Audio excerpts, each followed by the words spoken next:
প্রিয় দর্শক, আপনাদের সাদর আমন্ত্রণ জানাচ্ছি মুক্তিযুদ্ধের বাংলাদেশ, স্মার্ট বাংলাদেশ। আমরা 2041 সালে কিভাবে বাংলাদেশ স্মার্ট বাংলাদেশে রূপান্তরিত হবে সে বিষয়গুলো সামনে নিয়ে আসব এই অনুষ্ঠানের মধ্য দিয়ে। আমাদের দেশ স্বাধীন হওয়ার পরে রক্তাক্ত মুক্তিযুদ্ধের মধ্য দিয়ে বঙ্গবন্ধু জাতীয় সংসদে বসে প্রথম যে সংবিধানটি রচনা করেছিলেন সেখানে 4টি স্তম্ভ ছিল। সে স্তম্ভ ছিল আমাদের গণতন্ত্র, ধর্মনিরপেক্ষতা, সমাজতন্ত্র এবং জাতীয়তাবাদ। আর তারই কন্যা মাননীয় প্রধানমন্ত্রী শেখ হাসিনা স্মার্ট বাংলাদেশের 4টি স্তম্ভ তিনি সামনে নিয়ে এসছেন। তা হচ্ছে স্মার্ট নাগরিক, স্মার্ট অর্থনীতি, স্মার্ট সরকার ও স্মার্ট সমাজ ব্যবস্থা। আমরা এই সকল বিষয়ে আলাপ করব এবং আমরা দেখব যে আমাদের নতুন প্রজন্ম কিভাবে এই স্মার্ট বাংলাদেশের ধারণাটি সামনে নিয়ে তাদের কন্ট্রিবিউশনের মাধ্যমে তারা নিজেদেরকে নিয়োজিত করে এই লক্ষ্যে সমাজ এবং রাষ্ট্রটিকে একটি মুক্তিযুদ্ধের বাংলাদেশ, স্মার্ট বাংলাদেশ অনুষ্ঠান নিয়ে আপনাদের সামনে হাজির হয়েছি। প্রিয় দর্শক, আজকে আমরা যাকে উপস্থাপন করব এই স্মার্ট বাংলাদেশের একজন অন্যতম তরুণ যুবক, যার নাম হচ্ছে আসিফ রেজা। তিনি বরিশাল বিশ্ববিদ্যালয় থেকে সয়েল অ্যান্ড এনভায়রনমেন্টাল সায়েন্সে গ্র্যাজুয়েশন করেছেন এবং আবার ফিরে গেছেন নিজের বিভাগে বা জেলায়। কী ভেবে এই যে আপনি সয়েল অ্যান্ড এনভায়রনমেন্টাল সায়েন্সে পড়েছেন, আপনি কিভাবে এই উদ্যোক্তা বা ফ্রিল্যান্সার বা ভার্চুয়াল অ্যাসিস্ট্যান্ট হলেন? ইউনিভার্সিটিতে 4th ইয়ার আমাদের লাস্ট সেমিস্টারের এক্সাম ফাইনাল ডেট পড়ে গেছে। তো আনফর্চুনেটলি তখন করোনা বা কোভিড-19 আবির্ভাব ঘটলো। তো তখন অলমোস্ট আমরা 1 থেকে 1.5 বছর বাড়ি বসে থাকলাম আর কি। তো তখন আর কি মাথায় আসলো যে বাড়ি বসে না থাকে আমরা কিছু একটা করি। তো আমার এক ফ্রেন্ড সে শুরু করছিল ফ্রিল্যান্সিং। তো আমাকে বললো যে বাড়ি বসে না থেকে আমরা কিছু একটা শুরু করতে পারি। তো সেখান থেকে আসলে আইডিয়াটা ক্রিয়েট হলো। ইউটিউব দেখে একটু অনলাইনে সার্চ করে আর কি আইডিয়া নিয়ে নিজেই শুরু করা আর কি। তারপর আস্তে আস্তে ইনশাল্লাহ গ্রোথ হলো আর এখানেই আর কি জড়িয়ে গেলাম। আপনি কি প্রথমে কোথাও আপনার কোনো ডিজাইন বা আপনার কোনো কনসেপ্ট সেল করলেন বা প্লেস করলেন কোনো মার্কেট প্লেসে? এটা আসলে আমার শুরু হলো ফাইবার মার্কেট প্লেসে থেকে। মানে আইডিয়া ছিল যে ডিফারেন্ট কিছু করার আর কি। তো তখন থেকে মাথায় আসলো যে না, তাহলে যেহেতু আমরা সয়েল এনভায়রনমেন্ট থেকে পাস করছি, আমাদের ইংলিশটা একটু পোক্ত আছে, তো কমিউনিকেশন লেভেলটা একটু ভালো আছে, তো চিন্তা করলাম তাহলে ভার্চুয়াল অ্যাসিস্ট্যান্টের দিকে আগাই আর কি। সেখান থেকে আর কি এই সেক্টরটা থেকে আসা আর কি। প্রথম কাজ পেয়েছিলেন কবে? কি 2020 সালের প্রথম দিকে আর কি প্রথম কাজ পাওয়া, লিড জেনারেশনের কাজ। যে বায়ার সে ছিল ইতালির বায়ার। তো তার কাজ ছিল আর কি আপনার 500 জন ডক্টরদের ডিটেল ইনফরমেশন আর কি বের করে দেওয়া ইতালির, যারা আর কি সার্জন, তাদের আর কি ফোন নাম্বার, ইমেল কালেক্ট করে দেওয়া। এটা আর কি ফার্স্ট কাজ ছিল আমার আর কি। কতদিন লেগেছিল আপনার?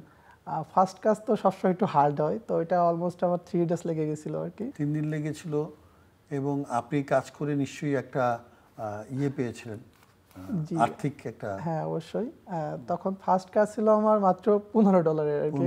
এখানে মজার বিষয় আছে একটা, মানে কাজটা ছিল $60, কিন্তু সে কাজটা খুশি আমাকে $8 টিপস দিয়েছিল। আচ্ছা, মানে আপনি মনে হয় একটু সময়ের আগে করেছেন? জি 3 দিনে সময়। আর আমি প্রথম কাজ, যেহেতু সবাই তো চায় যে প্রথম কাজটা অনেক সুন্দর হোক, তো সেভাবে ডেডিকেশন লেভেল দিয়ে করা ছিল। শুধু তথ্যটা তাকে পাঠিয়ে দিয়েছেন না একটা ডিজাইনের মধ্যে ফেলে যেন দেখতে সুবিধা হয়? এটা আসলে আমাদের লিড জেনারেশনের কাজগুলো সাধারণত গুগল স্প্রেডশিটে করা হয় আর কি। তো এটা উনি লাইভ দেখতে পারে কাজটা আর কি। লাইভ দেখতে? জি। তো আমাদের ওনার যে সফটওয়্যারটা ওটার ভিতরে ইনক্লুড করা হয় আর কি।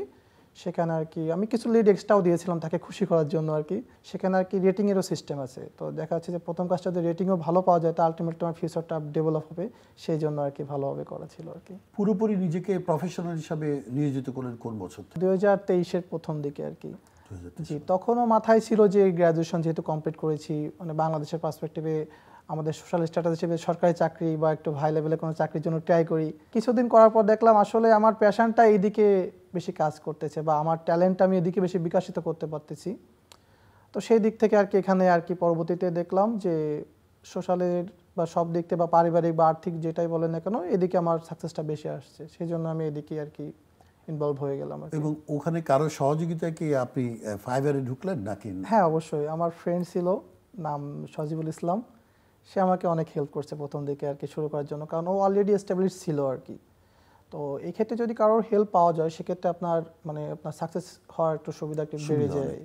হ্যাঁ, তারপরে কাজ পেলেন কতদিন পরে? আপনি মার্কেট প্লেসে অনেক ঘোরাঘুরি করেছেন না? ফাইবারই মেইনলি আমার ফোকাস ছিল প্রথম থেকেই আর কি। তো আলহামদুলিল্লাহ সহজেই কাজ পেয়ে গেছিলাম, প্রথম 3 মাসের ভিতরেই কাজ পেয়ে গেছিলাম।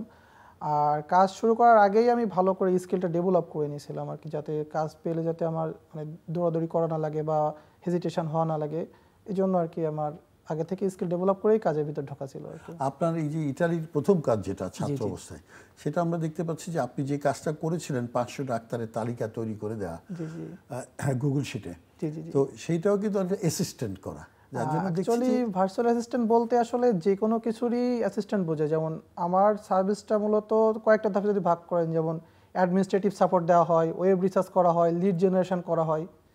তো সব ক্ষেত্রে আপনার অ্যাসিস্ট্যান্টটাই আসলে ভার্চুয়ালি করা হয়, এই জন্য এটাকে ভার্চুয়াল অ্যাসিস্ট্যান্ট বলে আর কি। Virtual assistant. জি জি মানে আপনি এমনি ফিজিক্যাল একটা অফিসে যে অ্যাসিস্ট্যান্ট থাকে, জি জি জি, আপনার কাজটা সেটাই, কিন্তু সেটা আপনি ভার্চুয়ালি সেটা ভার্চুয়ালি করা এটা হয়। সারা পৃথিবীতেই আপনার এই কাজটা চলছে ফাইবারের মধ্য দিয়ে। হ্যাঁ, সারা পৃথিবী fibre plus fibre out of market প্লেসেও আছে আর কি।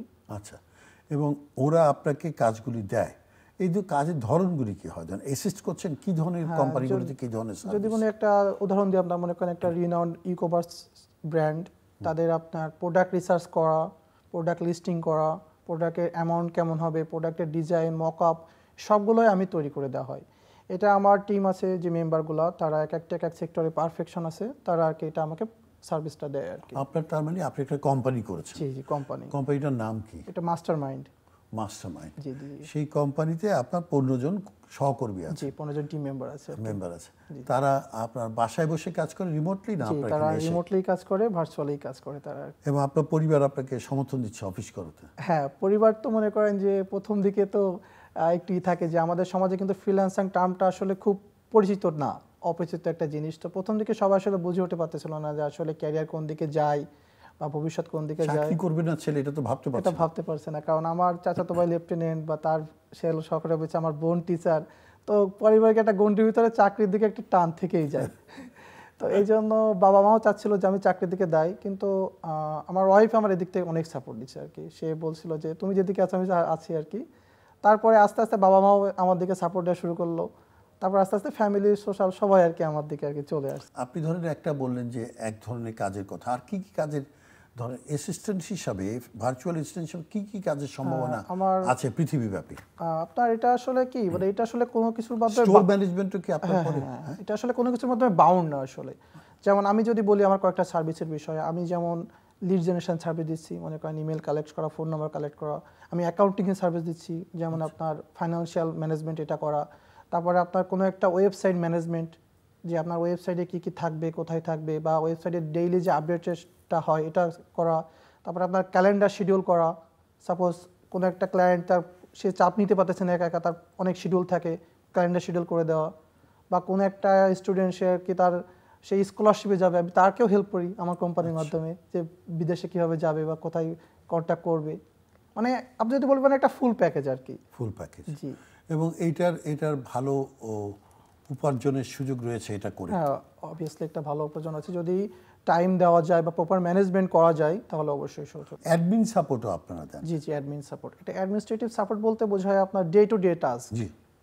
মনে করেন আপনার ডাটা থেকে শুরু করে ডাটা ম্যানেজমেন্ট, ডাটা কালেকশন, বা ডাটা কীভাবে যাবে, সার্ভিস হবে বা ডাটা প্রোভাইড হবে, ডাটাগুলোকে আমরা কীভাবে রিস্ক করব ইমেল বা কন্ট্যাক্টের মাধ্যমে, সেই ডাটাগুলো যে ফিডব্যাকটা আসবে, ডাটাটা কনভার্ট হবে, সেই ডাটাটা লিডে পরিবর্তন হবে এবং ডাটাটা আলটিমেটলি ক্লায়েন্টের কাজে লাগবে। এটাকে সম্পূর্ণটাকে ম্যানেজটা একটা অ্যাডমিন সাপোর্ট বলা হয়। সিআরএম সাপোর্ট একটা টার্ম আছে, এটা আসলে আপনার এটার মাধ্যমে আর কি, এটা ওয়েবসাইটের মাধ্যমে সাপোর্টটা দেওয়া হয় আর কি, পুরো একটা ম্যানেজমেন্টটা। সিআরএমটা কি, অর্থটা কি?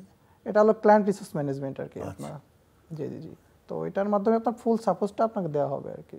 ডাটাটা কীভাবে থাকবে ওয়েবসাইটের ভিতরে, সেখান থেকে ম্যানেজমেন্ট হয়ে কোথায় যাবে, বা মানে আপনার ক্লায়েন্ট যখন ওয়েবসাইটের ভিতরে ঢুকবে তখন সে পুরো একটা পেপারের ভিতরের মতো সব কিছু সে সামনে দেখতে পাবে, যে আমার ডাটাগুলো কোথায় আছে, কোন অবস্থানে আছে, কোনটা কনভার্ট হয়েছে বা কোনটা আমার কাজে লাগতেছে বা কোনটা আমার রিজেক্টেড হয়ে গেছে। মানে সে একটা পুরো আপডেটেড ভার্সন সে ওই ওয়েবসাইটের ভিতরে ঢুকলে দেখতে পাবে আর কি। আপনার ভুল হয়? হ্যাঁ, মানুষ মাত্রই তো আসলে ভুল করে। তো আমরা চেষ্টা করি যে ভুলের মাত্রাটা যেন লেস দ্যান 1 থেকে 5%-এর ভিতরে থাকে। আর যখন দেখা যাচ্ছে যে অনেক ডাটার কাজ করা হয়, যেমন লাখ লাখ ডাটা কাজ করা হয়, তখন তো আসলে ভুলের পরিমাণটা একটু একটু বেড়ে যায়। কিন্তু যখন শর্ট লেভেলের কাজ করা হয়, যেমন 50 থেকে 100টা, তখন কিন্তু ভুলের পার্সেন্টেজ 1%ও থাকে না। আপনি কি মনে হয় বাংলাদেশ আগামী 2041-এর মধ্যে এমন একটা জায়গায় পৌঁছাবে যে ফরেন কারেন্সি আর্নিংয়েও সে একেবারেই টেক্কা দেবে সবার সাথে? জি, আপনার কিন্তু বাংলাদেশ এখন অলমোস্ট ফাইবার মার্কেট প্লেসে আমরা 3rd অবস্থানে অবস্থান করতেছি। তো এটা কিন্তু আসলে আমাদের জন্য একটা অন্যতম অর্জন। কিন্তু প্রথম হচ্ছে ইন্ডিয়া, না? ইন্ডিয়া না, প্রথম আসলে আমেরিকা। আমেরিকা। জি, তারপরে পাকিস্তান, তারপরে আমরা। ইন্ডিয়া কিন্তু আসলে ফ্রিল্যান্সিংটা অত বেশি জোর দেয় না, তারা আসলে আরো উচ্চ লেভেলে চলে গেছে। তারা মানে তারা দেখা যাচ্ছে ওয়ার্ল্ড রিনোন কোম্পানি, কিন্তু তারা সিইও, সিএফও, সিএটোর পর্যায়ে চলে গেছে।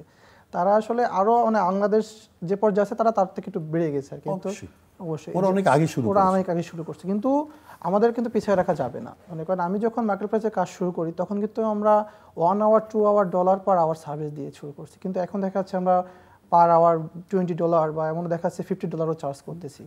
তো সম্ভাবনা পিছিয়ে দেওয়া যাবে না। শুধু এটাই বলবো যে দেখেন, আমরা যদি স্কিলটা ডেভেলপ করি, তো আমি মনে করি যে বাংলাদেশে একটা হিউজ পটেনশিয়াল সামনে আছে আর কি। এই জন্য আপনি তো ট্রেনিংটা লাগবে।